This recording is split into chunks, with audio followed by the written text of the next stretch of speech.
seat. Save your energy. We have an hour.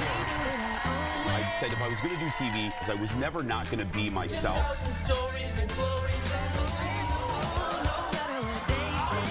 We're all the people who are a little bit different. You're sitting next to one on the couch. So let's just say that. Be yourself, but not too much of yourself. Now, here's Jason.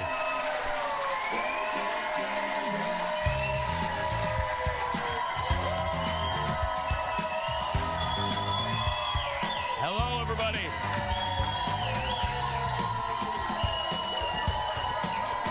Good morning.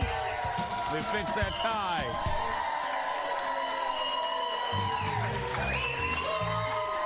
Thank you, everybody. Hello. Thank you. Let's get started. Hi, everybody. Well, thank you. Good morning. Cher stepped out of her house. She saw her shadow. We're going to have 2 more weeks of Pride. That's right. Yes, yes. I'm just joking. Welcome to the show, everybody.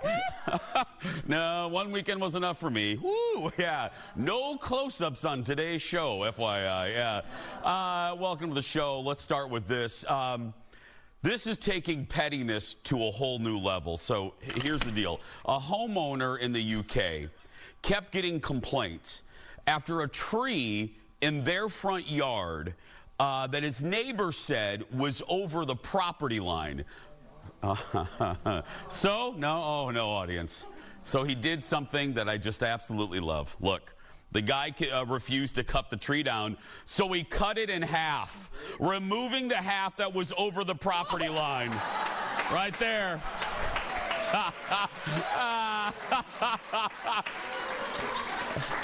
Yes! I love him. Oh. The tree is now becoming a popular landmark in the area with people stopping by to see it. Some are even posting positive reviews of the tree on Google. Yeah. Let's get started, Leo. Roll the music. Let's do this, everybody. Yes.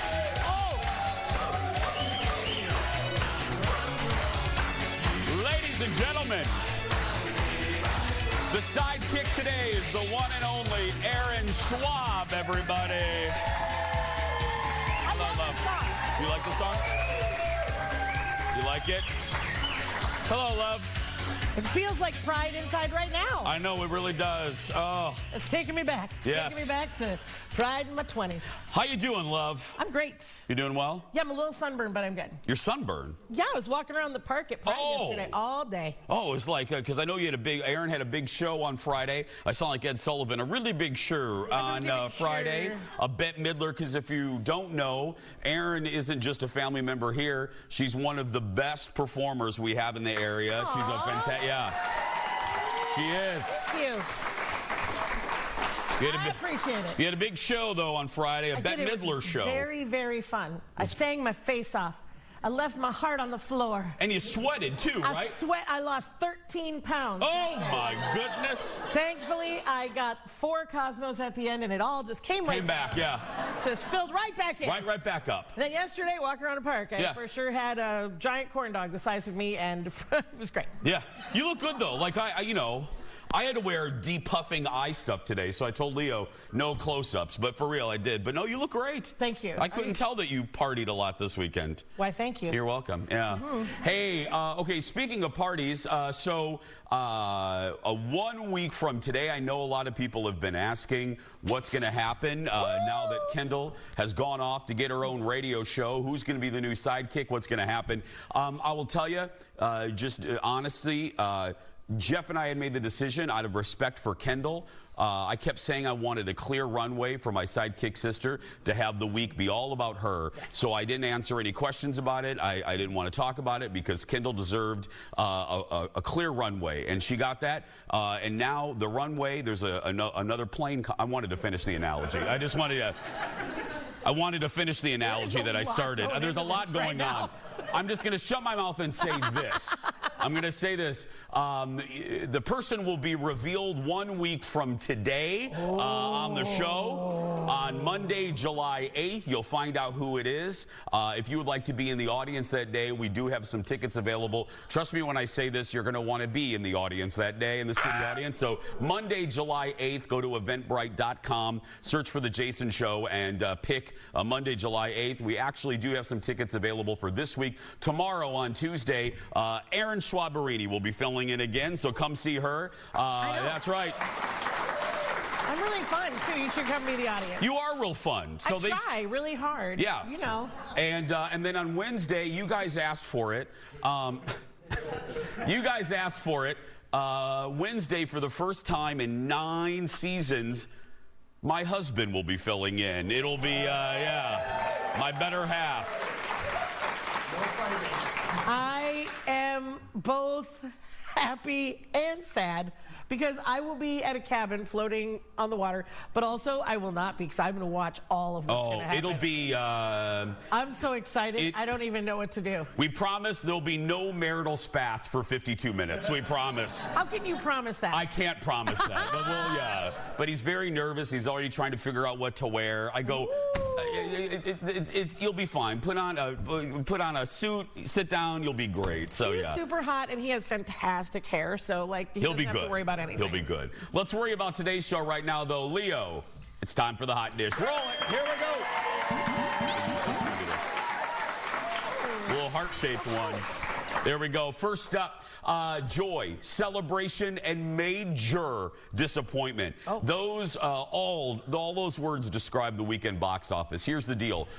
Let's talk joy first. Disney Pixar's Inside Out 2 continues to dominate, earning nearly $60 million in weekend 3 to stay number 1. It also crossed, my friends, the $1 billion mark in earnings around the globe. Yeah, so unbelievable. If I read right, I think this has surpassed the original Inside Out already. Crazy. Now the celebration, the new movie A Quiet Place Day 1, starring Lupita Nyong'o, opened with $53 million. And the reason that's a big deal is, well, it's a known franchise, and that number is ahead of what people expected, what the box office professionals expected. It's the biggest opening ever for the Quiet Place franchise. I love this franchise. I'm not allowed to go to these movies. I'm on a list that says you are not quiet enough, you cannot come in. I can't go. Do you scream? I can't. I would literally be like, oh my God, why are they going in there? What are they going to do? Why would you do that? Why aren't they talking about it? What's going to happen next? Does anybody know? Oh my God, I'm so nervous. What's going to happen? Pour my bucket of popcorn on you. If you go to movie theaters and you're like, is Erin Schwab in there? They're like, hold on. Nope, she's on the list. Can't come in. Yeah. Yeah, can't go see A Quiet Place. I love these. Are they good? They're so scary. I loved 1, I loved 2, I need to watch 3. Well, and now let's talk, remember I said there's 3 words. Let's talk disappointment. Ooh. Kevin, thank you, audience. Kevin Costner's Horizon: An American Saga, Chapter 1 earned just $11 million in its opening weekend. The reason that's a big deal, the movie, keep this in mind, the movie cost $100 million to make. Kevin spent $38 million of his own money. Wow, can you imagine going to the ATM for that transaction? Yeah. And Chapter 2 of the franchise opens in just over a month. You can't, you know what, and I like Kevin a lot. I mean, there's no denying Kevin Costner is one of the biggest stars and filmmakers we've had in the last 4 decades. Yeah. But you shouldn't do TV in movies. But also, I feel like legitimately he needed to do a movie that was very different in the middle. Because right now, as a huge Yellowstone fan, I don't care. Like, I'm like, oh, you're already gone from this one. I don't know how they're going to kill you off. And now you want me to go see another Western. I don't understand the difference. You kind of look the same in this movie. Why do I go? I don't know. I don't understand. I feel like he needs to do like a mob movie or like a Happy Musical or something in the middle. And then I would be like, ooh, Kevin Costner in a Western. I love that Costner, right? But I don't really, I've already had this That's a good point of view. That's a, yeah. It's too much of the same, maybe. Yeah. I just think people, if they find it daunting, that there's like 4 chapters of this. Anyway, I can't, again, you can't do TV in movie form. You can't. Next on the dish, a sweet moment at the music festival, at a music festival in the UK. This is great. Michael J. Fox joined, look at this, everybody, joined Coldplay during their performance at Glastonbury this weekend. Michael J. Fox played along with the band's huge hit, Fix You. Oh. The song even featured a nod to Michael's performance in Back to the Future. Watch.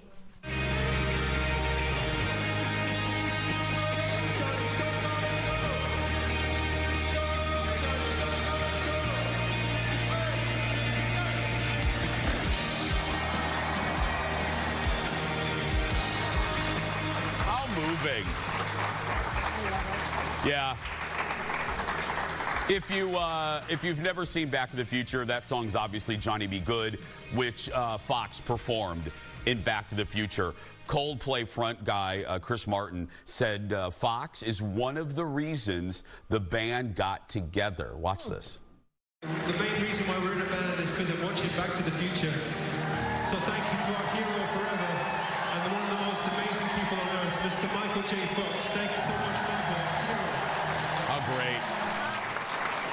Fox has been battling Parkinson's since the early 90s. Michael's foundation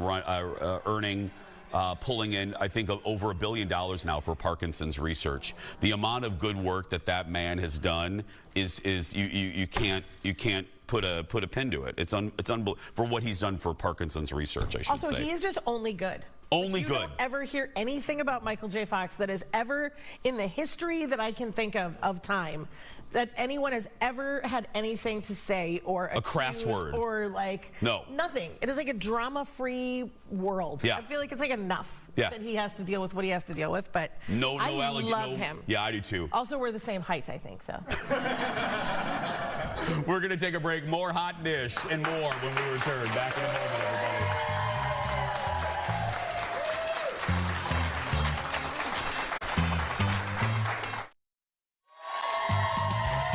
Welcome back, everybody.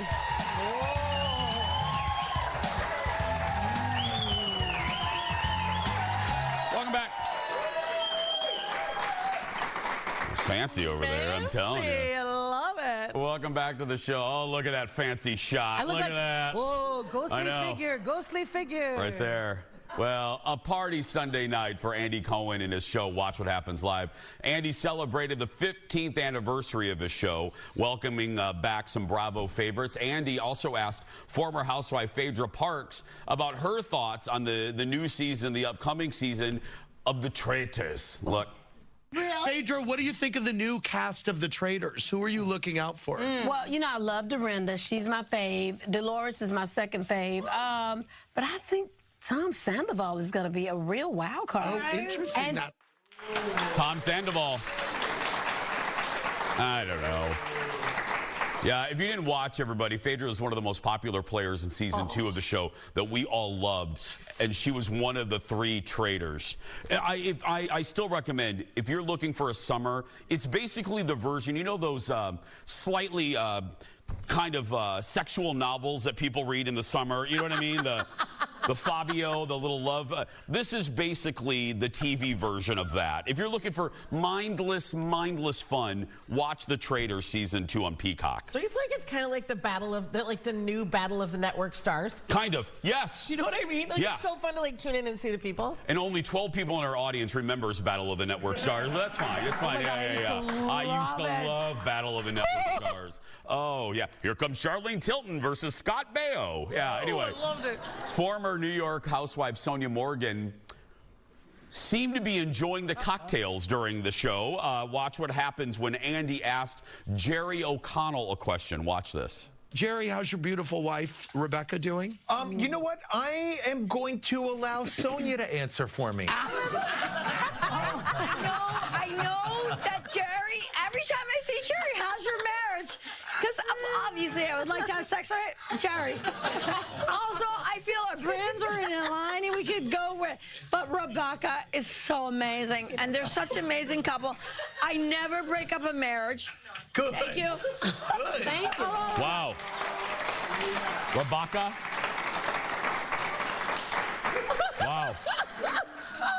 Rebecca Romaine? Oh, Sonia. More dish now. This time it's drama involving Prince Harry. Yeah. And a stage malfunction for Taylor Swift. Joining me with those stories and more, audience from New York, it's Jacob from TMZ. Hi, buddy. Well, first up, Prince Harry's going to receive an ESPY award for his service to the sports world, but not everyone is happy about that. What is going on? So every year at the ESPYs, there's a service award called the Pat Tillman Award. It's named after a former NFL player who served in the U.S. Army and tragically passed away while fighting in Iraq. However, Pat Tillman's mother is very upset at the idea that Prince Harry is going to get this honor at the upcoming award show. So she's saying that Prince Harry is far too much of a divisive figure, and frankly, there are far more people that are well deserving of the award. Clearly, she was not consulted by ESPN on who would be given this award because she definitely has other people in mind. But in Prince Harry's defense, one of probably his biggest accomplishments, certainly as a royal, has been putting on these Invictus Games, and that's why he's being honored. The Invictus Games have been put on every year for the past 6 years or so, and it's these series of games and events that's meant for wounded soldiers and people who've been affected in wars. So that's why he's getting the honor, but it's not sitting well with Pat Tillman's family.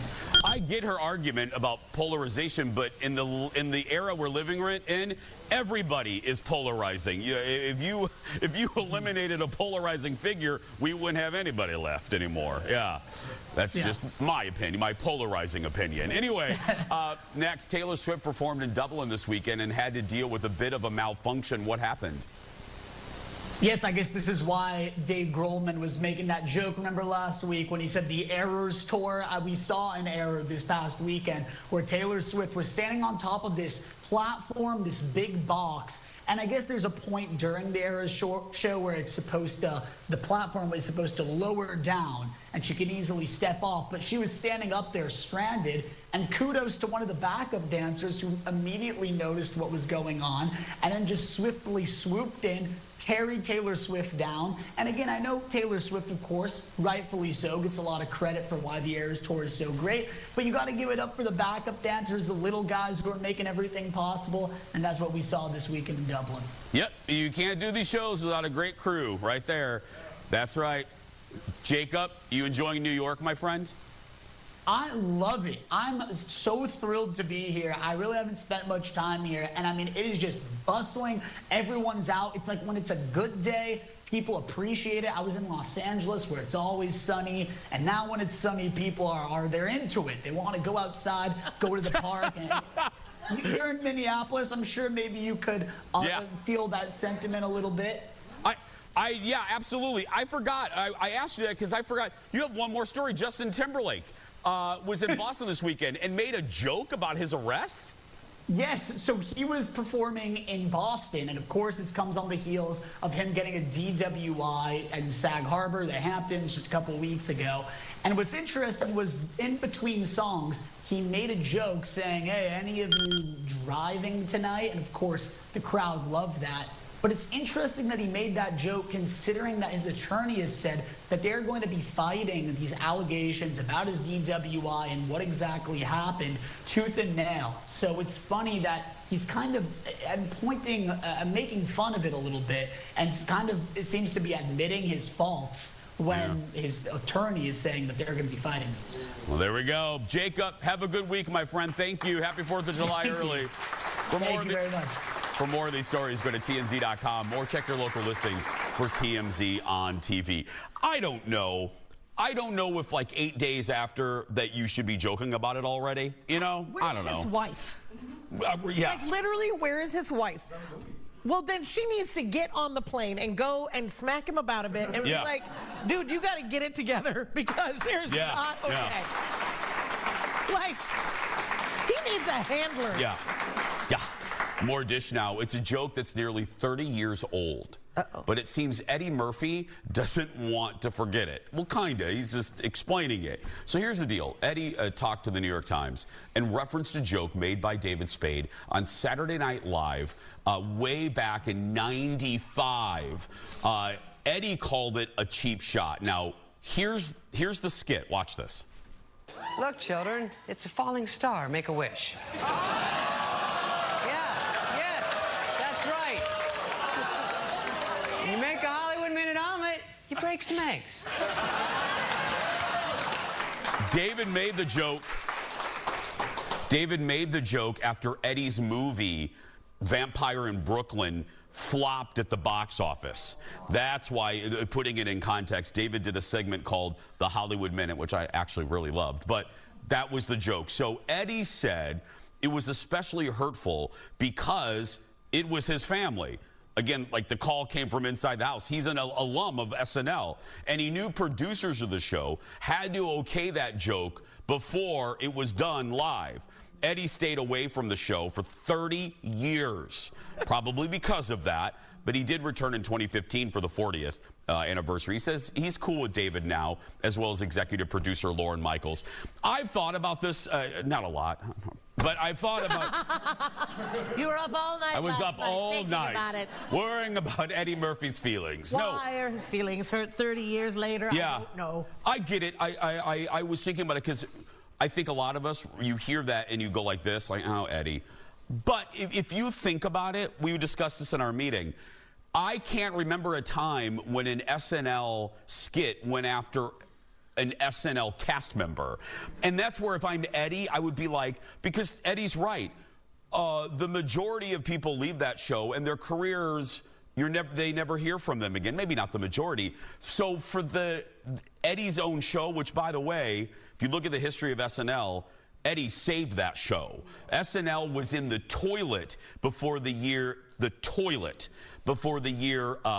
don't know why I had to stress toilet twice, but it was getting ready to be canceled by NBC, and then the Eddie Murphy season happened, and it was gangbusters. I don't know, it feels like David Spade is so self-deprecating anyway, and like honest and aware of himself, and is like, he would, if he had a really successful movie and then he had like a crap movie, he would go on himself and be like, fallen star, catch me, here we go. Anybody got work for me? I don't know. I love David Spade. I do too. And I think that like I feel like Eddie Murphy was just having a little bit of a sensitive like moment about it. Like you got to kind of move past it and thicken your skin up. You're fine. If you had a crappy movie, who cares? In defense of the reason we're bringing it up now, in defense of Eddie, is he was asked about it. That's why it's making news. He is over it. Let's be very clear. He's over it. He was asked about it. But I mean, not to go back on a show for 30 years because of something like that seems like a lot. I don't know. And now I'm going to leave and I won't be back for 30 years. Yeah. Next up, the Will Smith Redemption Tour continues. Will returned to an award show for the first time since the slap at the Oscars, performing his brand new song Sunday night at the BET Awards. Let's look at this. Trying to heal, but the battles of healing. If God is for real, you just wonder if he'll listen. So many tests for the flesh, exhausted, gasping to catch your breath.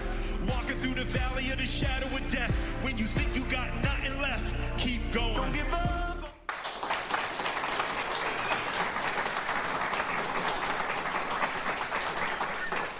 He looks like he's performing on my charbroiled grill.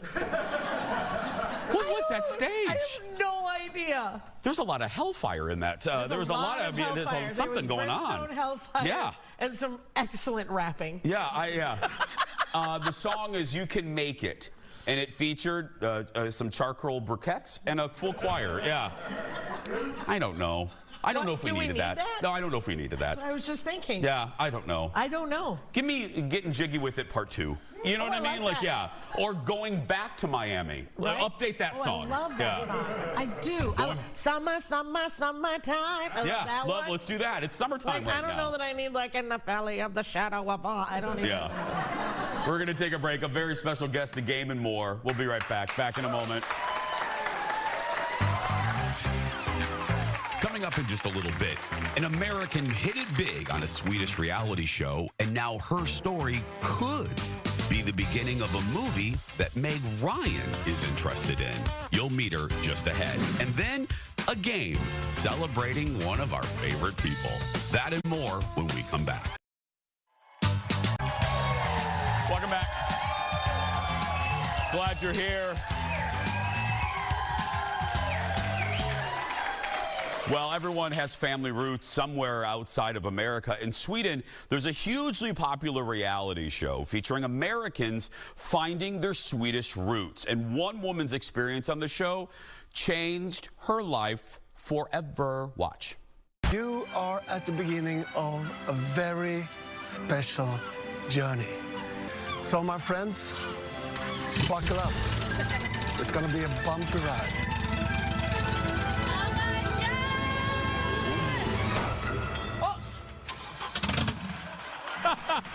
And no. That, my friends, is Sally Franson competing on the Great Swedish Adventure in 2022. She got to discover the Sweden's culture, customs, food, and connect with her relatives still in the country. That experience is the inspiration for her new book, Big in Sweden. Welcome, author and reality show. Give it up for Sally Franson, everyone. Hi, Sally. Hello. I have so many questions. And I love Jeff, our executive producer, Jeff, did not make me pronounce the show's name because he knew I would butcher it. So, hey, what's the show called? It's called Alt for Sverige, which I can pronounce because I've been taking Swedish lessons at ASI. Perfect. Yeah, I shall not say that name. Okay, let's start at the beginning. How did you get on the show? Well, it's a kind of embarrassing story. Oh, good. We love those. Yeah. So my friend had told me about the show maybe in the summer of 2019, and she said, Sally, you should do it. And I said, I am a respectable novelist. I'm a very important person. I can't do anything that stupid. And then I was all alone. My husband was working late. It was the winter solstice, so it was dark at like 3 p.m. I had a glass of wine, and I went on my phone, and like I was, I don't know, like having an affair. I filmed a quick video and then sent it to the producers. And then I was like, oh, and I kind of forgot about it. And then 3 weeks later, they called me and they said, will you do it? And I was like, oh no, what have I done? So you didn't tell anybody, you didn't tell your husband that you even applied? No. Okay, so now take me to that conversation. What did he say when you told him that not only did you apply, but you are now going to be on the show? He knows me, and he knows that I am the impulsive one to his considerate one. And he said, well, have you read the contract? And I said, no, that's what you're for. You know, why don't you take a gander for me? And, okay, so we're looking at clips of the show. Can you describe the general format of the show? Like, what do you have to do in this? So the general format is sort of like The Amazing Race meets that show on PBS, Finding Your Roots. Okay. So every episode, you learn a little bit about your genealogy and Swedish heritage, and then for the second half of the show, you have to do some ridiculous challenge. Like, for example... What is this that we're looking at? What is this? Okay, what we're looking at is we went to a medieval festival where we had to dress like Vikings. Right now, I'm at a Pentecostal Bible camp digging a grave. What? Now I'm doing archery through the woods, and then I'm shooting BB guns, which I had never done before. And spoiler alert, I was a very bad shot. But somehow I survived all of those challenges, and I really don't know how. How? No. Were you, I mean, I guess, are you shocked about how well you did? I am shocked, and I think all the other cast members and producers were too. You know, after after the final challenge, one of the Swedish producers came up to me and he said, you know, we did not think you would do very good, but we are very proud of you. Jeff says that to me every day. Yeah. Always. Okay. Is it true? I love this. You're like Cher in Sweden now, right? You're like real popular. Can you not go out in public in Sweden anymore? The first time I went back right after the show aired, like my stock had never been higher. You know, I had people chasing me down the street. Really? Yes, I was signing autographs. A woman cried because the show, it's sort of like... I was going to ask, give me for the audience, give me a comparison, like popularity. Is it like American Idol back in the day? It's like glory days of American Idol. I mean, it really is a huge show. They're very proud proud of it. They're proud that Americans come back and learn about their country.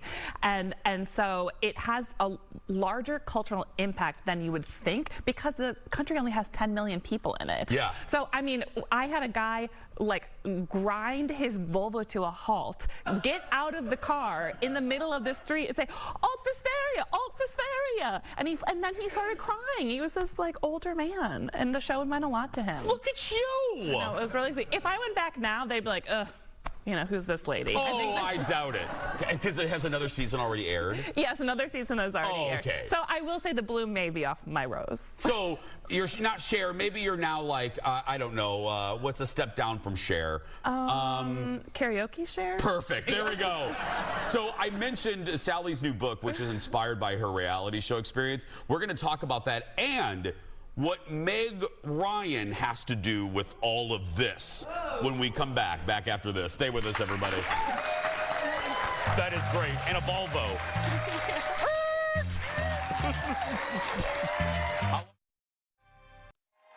Welcome back.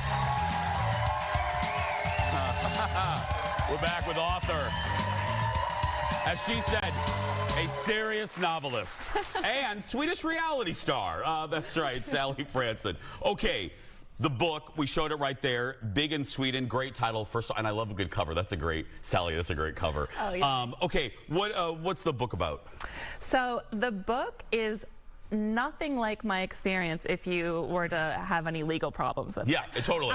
But it is it's based on my own experience that a woman down on her luck living in Minneapolis applies for this show and has her life turned upside down as a result of the other Americans that she meets on the show and also meeting her Swedish relatives. So nothing like your real life at all? Absolutely nothing like my real life experience. Okay, but all kidding aside, you are a novelist, you're a writer, which I respect your craft so much because I cannot do it. Is the saying true? You write what you know. You always hear that. Yes. Write what you know. Yes. Did you follow that obviously with this one? Yeah. Yeah, I wrote what I knew because I came back from this big Swedish adventure with so much joy in my heart and a real love of travel and a real affection for other people.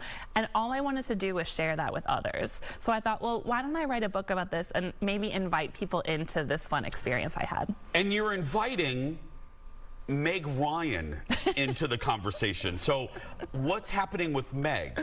So I met Meg back in the day. She read my first book and really liked it and has really been a champion of mine ever since. And so when I had finished Big in Sweden and we were casting about for an audiobook narrator, I called her and with a shaking voice I said, "Will you read it for me?" And she said, "Absolutely, I would not miss it." So, oh my God, Sally. Yeah. Oh, that's great. Yeah. Oh. Yeah. So, you know, I cried, and so we are slowly starting to put something together to bring it to screens near you.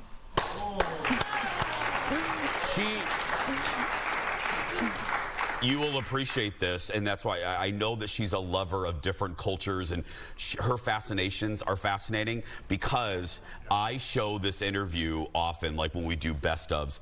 I interviewed her in, I've interviewed her a couple times, but this, what was it, 04, Jeff? 04, for her movie Kate Leopold. Oh, now, yeah. audience, you've heard me mention this, and the audience is so savvy. You know that when you get these celebrity interviews, you get baby 4 minutes. You know, it's like, okay, go. And you're supposed to ask them about their movie. Meg couldn't care less, couldn't have cared less about her movie. All she wanted to ask me about when she heard I was from Minnesota was about Princess K of the Milky Way being carved out of butter at the State Fair. I tried to get in a question about her movie, and she kept bringing it back. She goes, "Now, wait a minute, Jason, do they sit in a freezer?"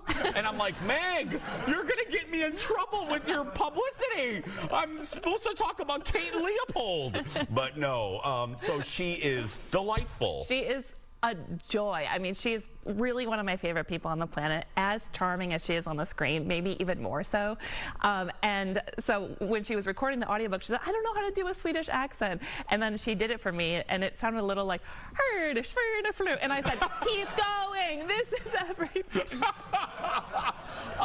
I'm looking at you. She could play you. She could absolutely play you. You are very, yeah. You've already realized that, yes. That is great.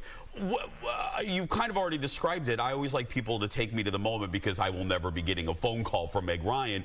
But what is that like when she says yes? I mean, is that joy times 1,000? Joy times 1,000, coupled by the fact that my daughter was 4 months old at the time, and she had just woken up from a nap, you know, and was kind of squawking to have her diaper changed. And I was like, shh, babe, shh, shh, shh, shh. I'm on the phone with Meg Ryan. I know you need a diaper change, but I have Meg Ryan on here. Have your people call my people. Exactly. Give it up, everybody, for Sally. The book, take a look right there. Big in Sweden by Sally Franson is available wherever you get your books. And there's her website as well, sallyfranson.com. We're going to take a break. We'll be back right after this. Back in a moment, everybody. Thank you so much. What a pleasure. Oh, my God. Oh, my God. Thank you for doing this. Welcome back. Well, it is game time, my friends. Hi.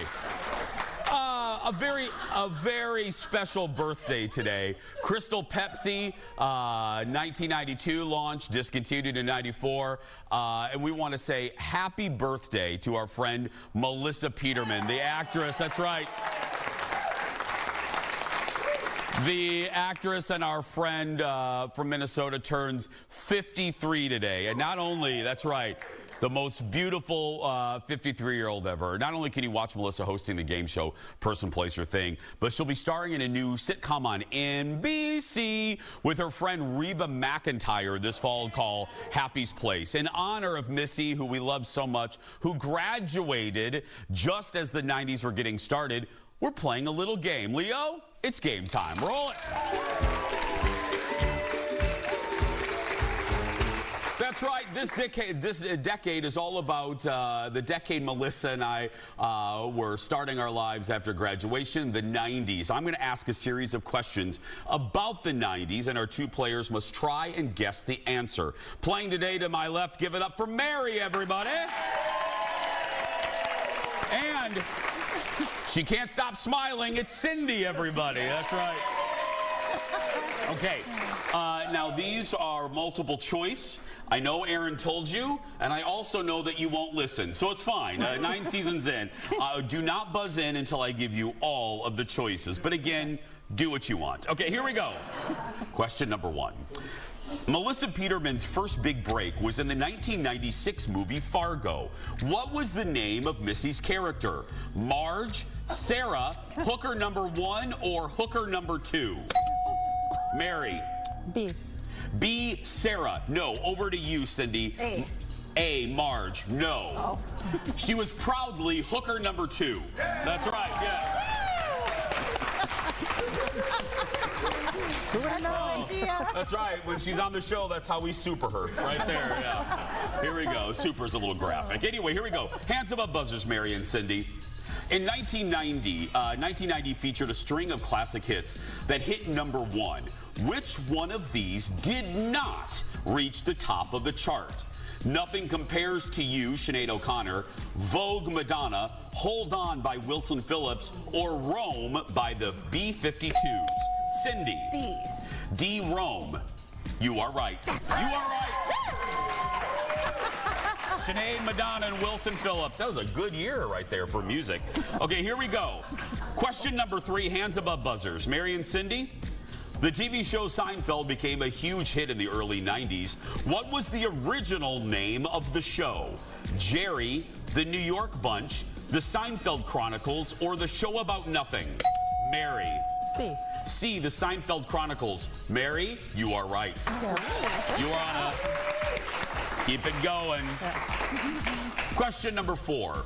Home Alone was one of the biggest hits of the 90s. What was the last name of Kevin's family?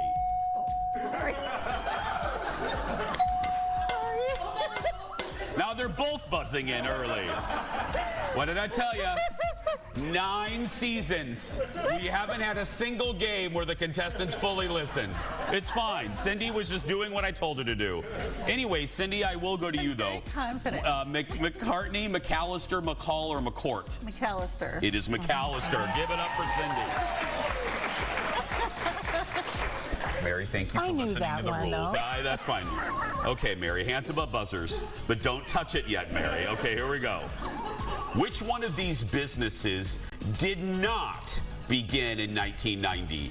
Bath & Body Works, Papa John's Pizza, Lucky Brand Jeans, or T-Mobile? Mary. B, Papa John's. You are right. Papa John's started in the 80s. Okay, there we go. Hands above buzzers.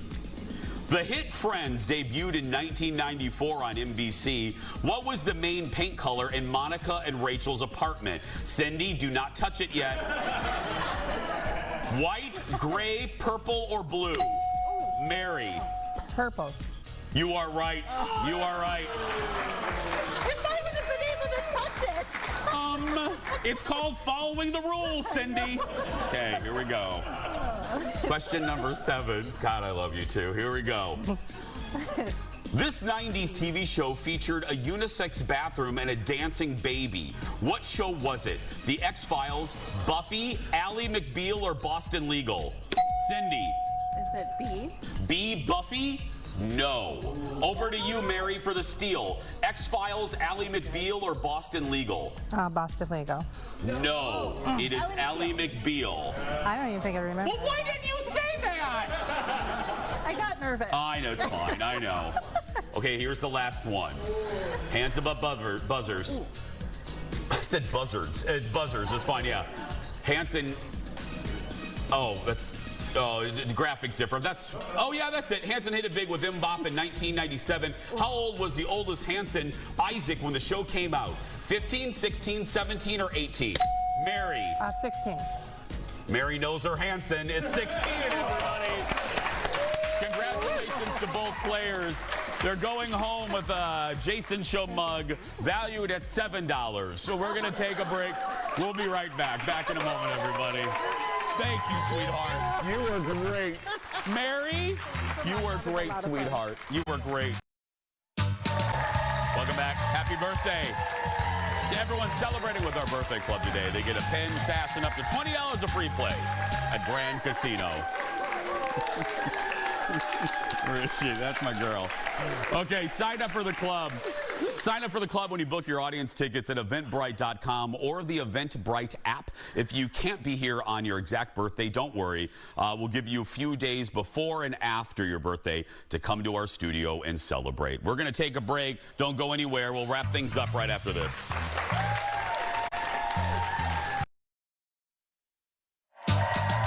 Welcome back. Welcome back to the show.